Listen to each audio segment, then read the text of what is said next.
Republik Indonesia.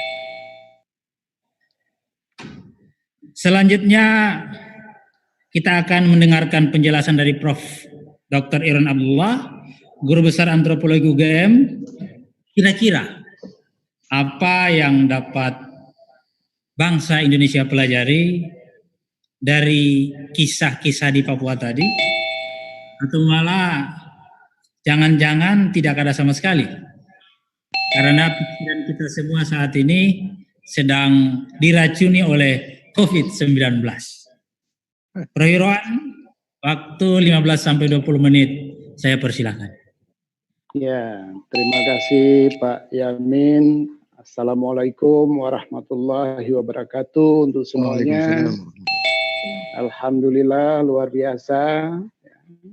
Apresiasi yang setinggi-tingginya kepada Yain Fatahul Muluk, ya, khususnya LPPM atas inisiatif untuk menghubungkan Papua dengan Indonesia pada hari ini. Jadi seperti yang disampaikan oleh Mas Hadi Amin tadi, yang hadir di sini bukan hanya dari timur, tapi juga dari barat, ya. Jadi kita tahu semua bahwa Papua ini merupakan subject matter, ya. Dia kalau di dalam disiplin ilmu sosial disebut sebagai field of study.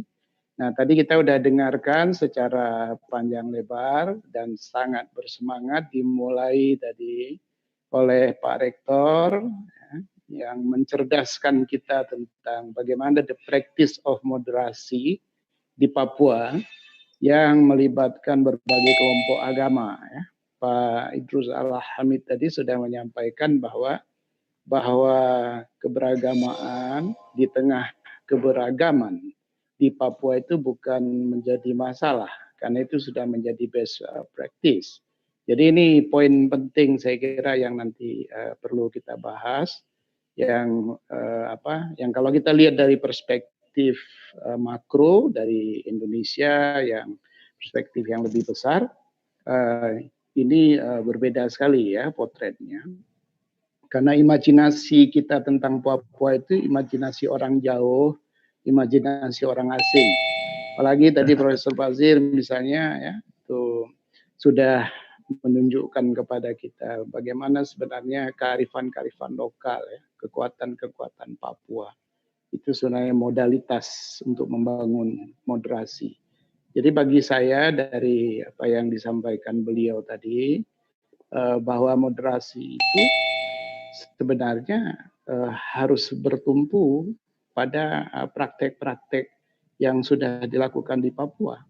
Nah, jadi tadi bahkan juga Kakanda Toha saya ini udah menegaskan, ya, bahwa banyak hal yang kita tidak tahu di Jakarta.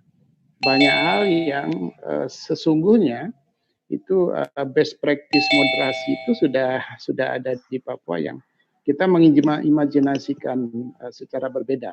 Nah, jadi oleh karena itu saya hari ini khusus menempatkan moderasi Papua itu di dalam konteks COVID-19. Karena apa?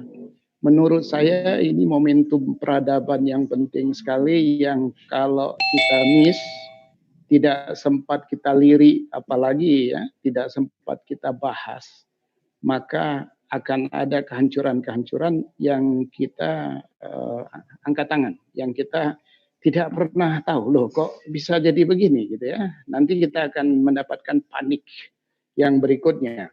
Nah, oleh karena itu saya sebut COVID-19 itu ancam moderasi Papua. Kenapa? Karena dia merupakan satu momentum historis. Pada slide yang kedua, itu saya tunjukkan, ya, ada 3 argumen COVID-19. Jadi 3 argumen itu memperlihatkan kepada kita, jadi tolong slide-nya disesuaikan ya. Slide yang kedua, jadi ada 3 argumen yang penting untuk kita lihat. Yang pertama, argumen yang pertama adalah COVID itu merupakan momentum standarisasi. Ya. Jadi ada perubahan standarisasi yang akan terjadi di dalam masyarakat kita. Melalui apa? melalui perbaikan sistem administrasi dan sistem operating procedure, jadi SOP yang nanti akan men-set ya, itu satu standar global. Nah, jadi Bapak Ibu sekalian, kalau kita baca Witherstone Research misalnya ya, maka kita tahu bahwa ketika standarisasi itu di-set ya, maka standar global berfungsi dan bekerja, maka yang lokal akan tertindas ya. Jadi penindasan lokal ini akan terjadi. Tolong slide-nya disesuaikan ya, pada slide yang kedua. Nah, jadi yang kedua dari 3 argumen itu adalah COVID-19 itu sebagai point of departure. Jadi maksudnya point of departure itu satu point of departure dari state control. Nah, jadi state control itu akan bekerja di mana state akan melahirkan pembatasan, dan yang lebih menarik lagi adalah pengkategorian sosial ya, berdasarkan standar-standar tadi. Jadi ada keputusan-keputusan politik yang membuat kategori-kategori sosial yang itu nanti mendudukkan Papua pada satu kategori. Ini yang penting sekali. Nah, argumen yang ketiga itu COVID ini sebagai arena kontestasi. Jadi perebutan panggung ya. Jadi di Papua pun ada orang yang berebut panggung dengan menyiram masyarakat yang tidak tahu menahu dengan disinfektan dan seterusnya. Nah, ini juga perebutan panggung dalam arti power. Nah, dari sini ya, mari kita lanjutkan ke slide berikutnya. Maka apa yang menarik? Bahwa Papua dia di dalam coping with the COVID ya. Jadi Papua ini harus coping. Kenapa? Karena kalau saya kembali kepada ini sebagai satu kerangka berpikirnya, kalau saya kembali kepada the International Law on Indigenous and Tribal Peoples, itu yang United Nations itu udah ada konvensi ya, dan itu hak-hak masyarakat ada ya. Jadi dia bilang bahwa masyarakat adat itu harus dilindungi. Yang itu hampir 400 juta ya, orang yang mengalami apa yang disebut diskriminasi dan marginalisasi. Ini sebenarnya yang sedang kita lihat ya. Jadi concern dunia terhadap masyarakat adat. Nah, di dalam antropologi kita mengenal satu tulisan yang sangat menarik, yaitu Europe and the People Without History. Jadi Papua ini itulah the people without history, ya, yang menurut Eric Wolf itu adalah sebuah kesadaran sejarah, karena dia tunjukkan bahwa sebenarnya people yang without history, yang diklaim sebagai without history itu sebenarnya orang yang bekerja melalui tributary ya. Dia bilang tributary system yang bekerja membantu orang lain atau masyarakat lain menjadi maju. Justru kemajuan-kemajuan masyarakat lain itu karena ada orang-orang seperti Papua ini. Ya, ada orang yang disebut sebagai tribal people yang mengabdi, yang memberikan waktunya kepada orang lain. Nah, jadi sampailah kita akhirnya pada satu bangunan yang saya sebut logocentrisme Papua ya. Jadi pada slide berikutnya kita bisa lihat. Jadi bangunan logocentrisme itu terdiri dari 3 susunan ya. Pada slide berikutnya tampak. Di situ yang pertama ini adalah penyakit kita. Jadi yang harus kita rombak dalam hidup ini. Kalau kita mau inti dari moderasi itu adalah merombak struktur yang saya sebut ya dalam bahasa Bordu itu the structuring structure ya. Jadi yang menstrukturkan ini apa itu? Hierarki. Kita punya mindset ya yang menyusun orang yang membeda-bedakan satu dengan orang lain. Jadi senang sekali membedakan satu dengan yang lain. Ya. Dan itu satu cara berpikir logosentrisme yang harus kita hilangkan, ya. Karena itu benar-benar tidak menciptakan kedamaian dan keteduhan, ya. Jadi itu yang orang-orang Papua dibedakan dengan orang Jawa, ya. Orang Papua itu dibedakan dengan suku lain. Nah, ini karena seolah-olah orang Papua itu lebih rendah dari suku lain misalnya, ya, dengan suku-suku bangsa yang ini hierarkis yang hidup di mana? Hidup dalam film, hidup dalam bahasa publik, ya, hidup dalam teks. Gitu.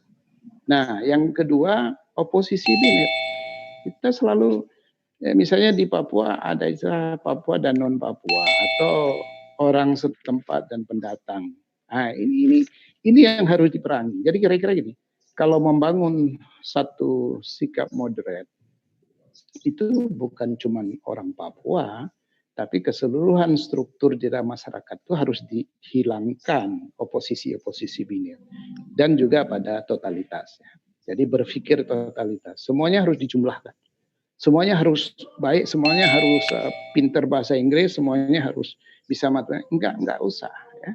Ada seniman juga, ada orang yang bekerja dengan profesi yang lain, ya, dengan cara-cara yang berbeda. Tidak usah sama, kita enggak usah sama, jangan gitu. Nah, slide berikutnya, gimana kita bisa?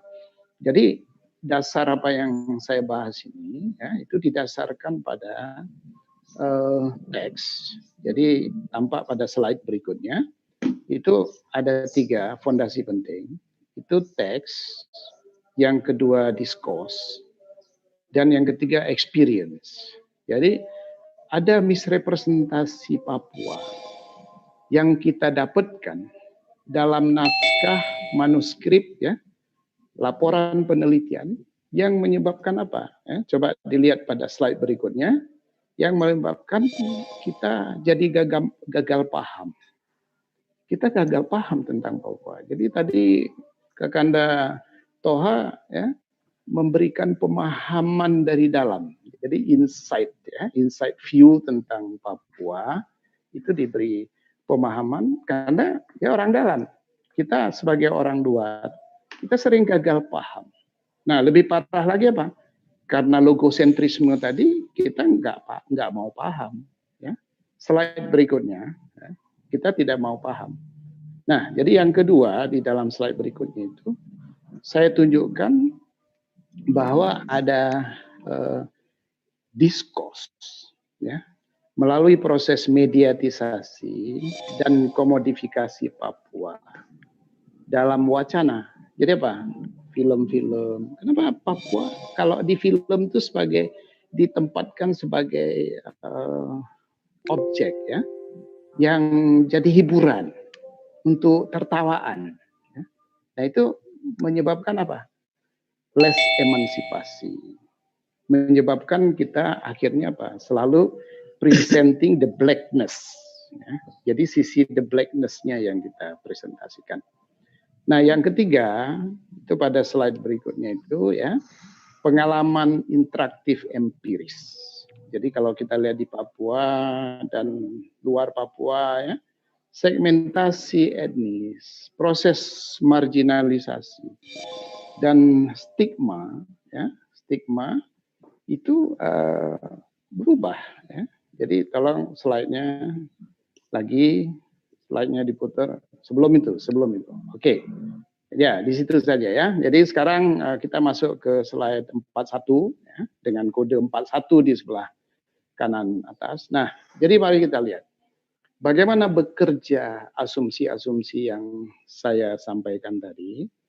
Pertama, kalau kita lihat dari standar, ya. Jadi dari standarisasi perbaikan sistem administrasi dan sistem operating procedure tadi, itu yang ada 3. Satu, integrasi Papua ke sistem komunikasi administrasi yang terpusat, akhirnya apa? Mengabaikan yang lokal. Jadi lokal. Nah, kita kalau itu terjadi, kita membutuhkan, ya, untuk mengembalikan itu, untuk tindakan moderasi, kita membutuhkan apa?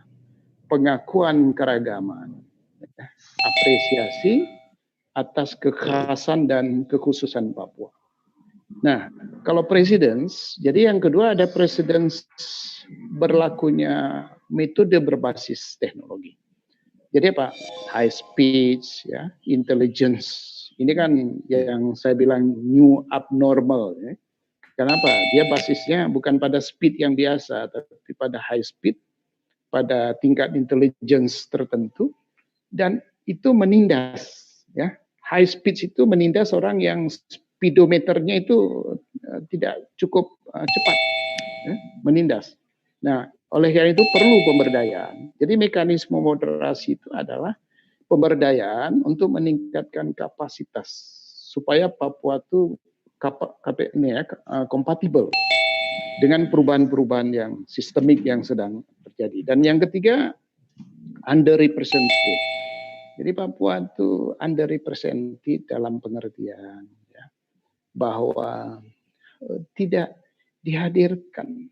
Jadi local best practice-nya itu diabaikan.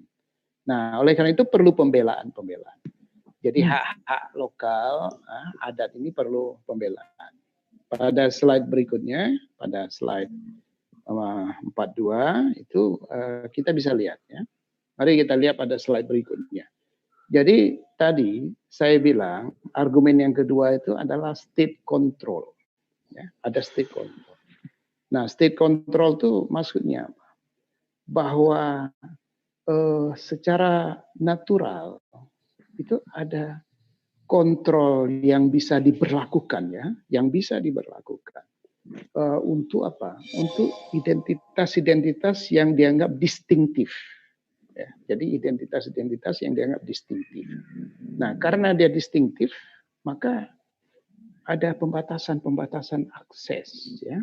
Nah, ini harus dilawan dengan perluasan akses Papua, harus dilawan dengan pembukaan ruang yang lebih luas. Jadi ruang-ruang lebih luas itu ya.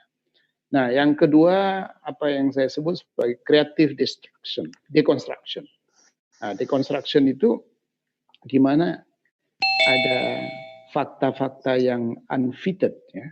Papua unfitted itu dijadikan dasar. Jadi misalnya dia too slow ya. Jadi misalnya istilah dia too speed ya. Jadi nggak ada speednya. Jadi, nah itu harus harus dibela dengan apa? Dengan celebrating the difference. Jadi eksistensi itu jangan didasarkan hanya pada speed ya, pada perkembangan peradaban, tapi masyarakat-masyarakat yang tidak bisa mengikuti draft langkah peradaban itu, maka itu harus dibangun satu mekanisme koeksistensi, gitu. Koeksistensi. Nah juga dalam konteks insecurity maintenance, ya. Jadi kalau kita lihat ya di banyak kasus ada semacam pembiaran insecurity, ya. Itu for good reasons, ya, for good reasons. Jadi misalnya kalau kita mengambil istilah Foucault itu untuk political panopticon, ya.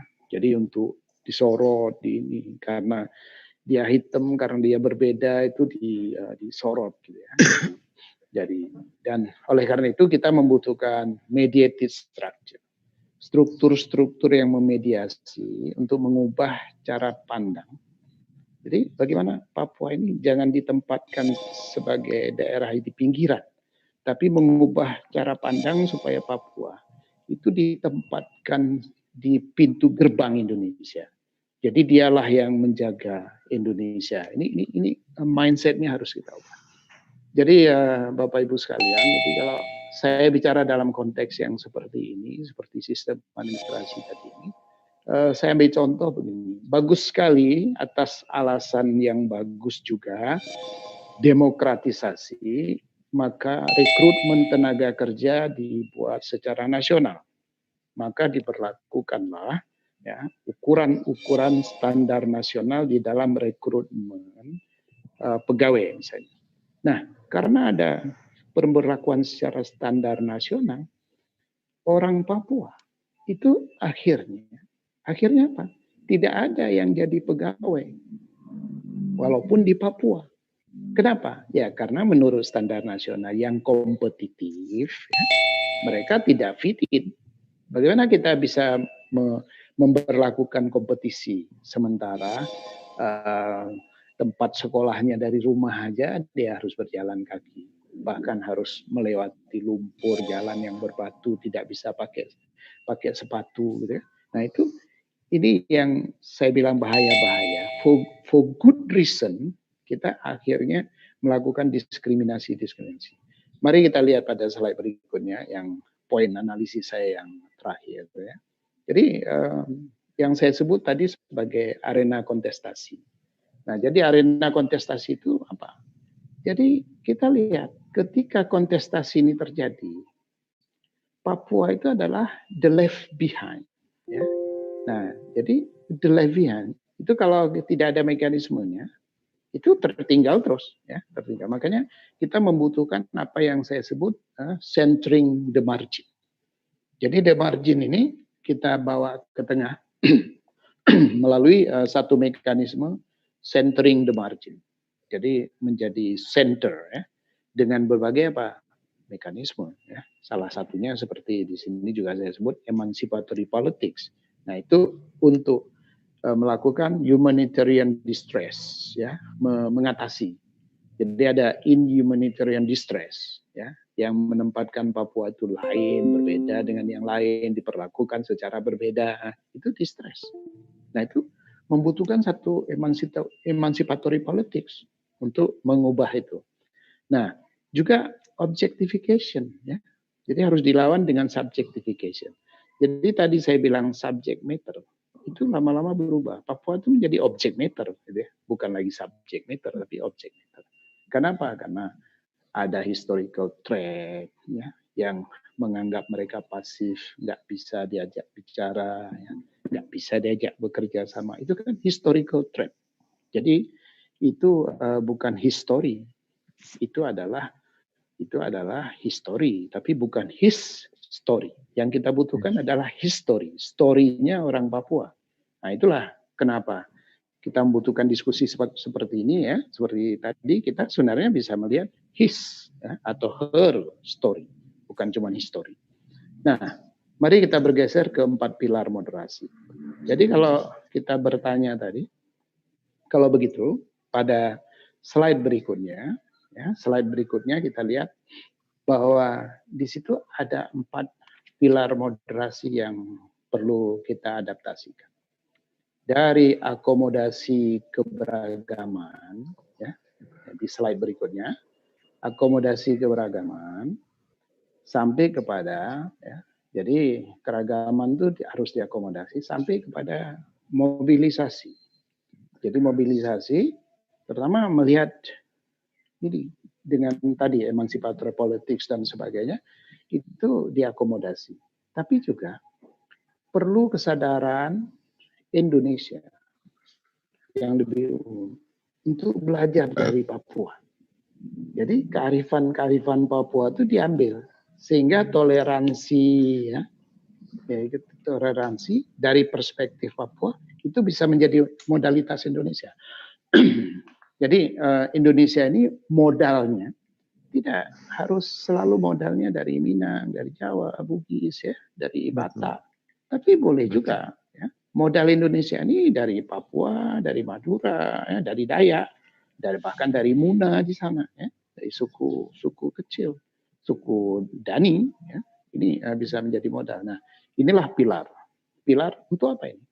Untuk melahirkan satu energi moderasi. Jadi energi moderasi itu bisa kita dapatkan dari pilar ini. Nah, pada slide berikutnya, ya, kita cepat saja waktu. Nah, pada slide berikutnya, coba kita lihat apa ini saya sebut Papua nagih janji ya. Kenapa Papua nagih janji? Karena Indonesia medot janji. Jadi karena ada medot janji makanya ini nagih janji. What does it mean? Nah, ini sebenarnya kita lihat janjinya janji apa? Ya? Jadi satu, keberpihakan. Jadi berpihak. Jadi Papua ini harus kita semua sebagai kekuatan nasional itu harus berpihak memiliki pemihakan-pemihakan kepada Papua supaya Papua bisa kita kenal betul, kita paham, ya. Jadi dengan keberpihakan kita mau paham, tidak gagal paham. Banyak hal yang kita tidak paham. Kenapa? Kita tidak berpihak, tidak pihak. Ya. Jadi sulit sekali di Papua saja misalnya. Saya ambil contoh, rumah makan kalau dikelola oleh orang Papua yang jual makanan di rumah makan, itu tidak banyak yang beli. Jadi kenapa? Karena kita tidak berpihak. Yang kita bangunkan adalah stigma-stigma. Kalau orang di Papua tidak bisa masak, orang Papua itu kotor, makanannya nggak bisa dijamin kebersihannya. Ya. Nah ini akhirnya apa? Tidak melibatkan. Jadi kalau kita kembali kepada ya, developmentalism, ini kan kritiknya di situ. Makanya neo-developmentalism itu bertumpu pada kebersamaan, berpihakan. Nah, bottleneck-nya ada di mana? Jadi sebelum saya ke slide yang terakhir, lanjut pada slide seterusnya. Ya. Nah, ini sebelumnya, jadi kita lihat bottleneck ya. Nah, jadi bottleneck-nya ada di. Jadi bottleneck-nya itu, nah inilah yang saya selalu kita bilang timur barat, Indonesia bagian timur, Indonesia bagian barat. Ini sebuah bottleneck, ya. Jadi untuk sampai kepada what next itu bottleneck-nya kita selesaikan dulu. Dikotomi pusat daerah. Jadi kontestasi terus, timur barat kontestasi, dikotomi. Dan ini yang wujud dari logosentrisme tadi ya, wujud dari logosentrisme. Nah, jadi akhirnya apa? Daerah perbatasan jadi ancaman. Dia bukan jadi pintu gerbang, harusnya kan jadi pintu gerbang yang karena pintu gerbang seperti Gapuro di Jawa tempat saya di sini dibuat bagus ya, karena pintu gerbang dibuat bagus, setiap 17 Agustus dicat dan sebagainya. Ya. Ini pintu gerbang, makanya pintu gerbang itu harus kita urus. Nah, itu juga yang menyebabkan ya, yang jadi bottleneck itu ada yang lacking, missing. Apa itu? Knowledge. Jadi knowledge. Karena apa? Produksi pengetahuan tentang Papua itu adalah pengetahuan tentang yang blackness, ya, blackness. Jadi sisi gelap dari Papua yang diproduksi. Ya. Nah, mari kesimpulannya apa? Slide yang terakhir. Jadi di slide yang terakhir, apa kesimpulan? Jadi a way to moderation itu apa? Jadi jalannya apa? Jadi saya punya 3 way out, ya, 3 way out untuk menyelesaikan itu tadi, ya, supaya apa? Mimpi tadi Pak Rektor, ya, Profesor Basir, ya, tadi kecerdasan lokal dan juga apa moderasi yang dibayangkan oleh Kanda Toha tadi, ya, itu membutuhkan way out. Nah, way out yang pertama itu togetherness. Jadi gerakan in care of society itu harus sebagai landasan ideologi ya, yang bersifat apa? Bersifat historis dan bersifat religius dan bersifat kultural. Jadi harus ada membangun togetherness. Jadi Papua itu orang yang menghirup nafas Indonesia. Jadi sama, kalau begitu sama kita ya. Papua juga menghirup nafas Indonesia atau udara Indonesia sama. Itulah yang mempersatukan kita. Yang kedua apa? Akumulasi energi nasional. Jadi bagaimana seperti COVID, ini sebenarnya dilawan dengan kekuatan energi nasional. Ya. Mengubah kearifan lokal, kecerdasan lokal itu harus diubah menjadi kekuatan nasional sehingga dia menjadi daya dorong dan juga daya juang untuk international competitiveness. Jadi kita bisa keluar sebagai pemenang kalau energi nasional ini ada gitu ya. Nah yang terakhir adalah less politics. Ya jangan berpolitik. Artinya apa? Ya kembalikan pada tempatnya. Kembalikan ke rumah masing-masing. Jadi more spiritual. Mari kita definisikan hidup, definisikan kebijakan, mendefinisikan membantu orang lain, mengerjakan sesuatu itu more spiritual. Ya. Jadi ini adalah spirituality atau spiritual choice. Yang apa? Yang berfondasinya, yang berdasarkan pada religious and cultural foundation. Itulah sebagai dasar dari moral code of conduct ya, kalau kita mau masuk dan kita mau memperbaiki. Karena memperbaiki Papua itu sebenarnya adalah memperbaiki Indonesia. Disitulah kata kuncinya. Terima kasih Pak Yamin. Saya kira itu perspektif dari saya membaca apa yang bisa kita lihat dari perspektif ilmu sosial. Terima kasih.